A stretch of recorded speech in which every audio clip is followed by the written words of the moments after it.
Geology is a giant puzzle. In fact, the Earth's land masses, through tectonic plate motion, have been rearranging themselves since the dawn of time. We try to put the pieces back together to understand how they were arranged all those millions of years ago. So we're in Mongolia to study this mass extinction. Mongolia is a really unusual location compared to most of the places where we've done work previously.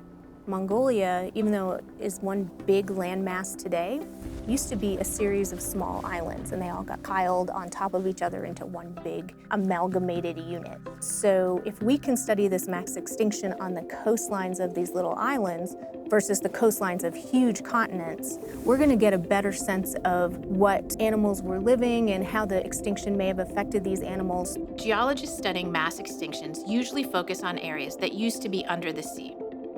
Over the years, as organisms die, volcanoes erupt, and rivers wash sediment into the oceans, these slowly sink down to the ocean floor, forming deposits that we see as layers of rock or strata today.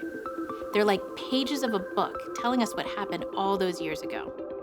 During the time period we're studying here, the late Devonian, we're looking at areas that would have been made up of shallow parts of the ocean near land.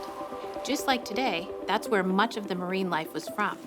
During that time, land-based life was just starting out. Organisms were just exploring terrestrial ecosystems, and forests were first developed. The study of mass extinction takes place on lots of different scales.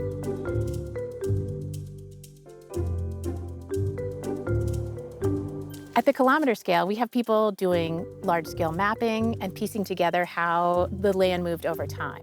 And at the meter scale, geologists are finding out exactly how to piece together the time periods from the rocks at each location.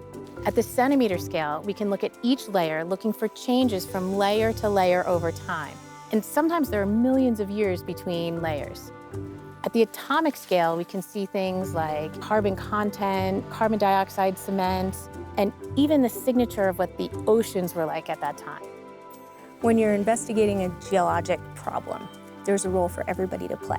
So maybe you're an outdoorsy person and you want to climb some cliffs and look for fossils and make big maps of big places. Maybe you're an indoor person and you like doing high-tech lab work. There's also a role for the people who like computers and making images and models. And if we don't have all of these people working together, we don't get the whole story. Let's look in more detail at how we use these layers of strata and the data we gather from the atomic level along with a larger map view to figure out what happened back then.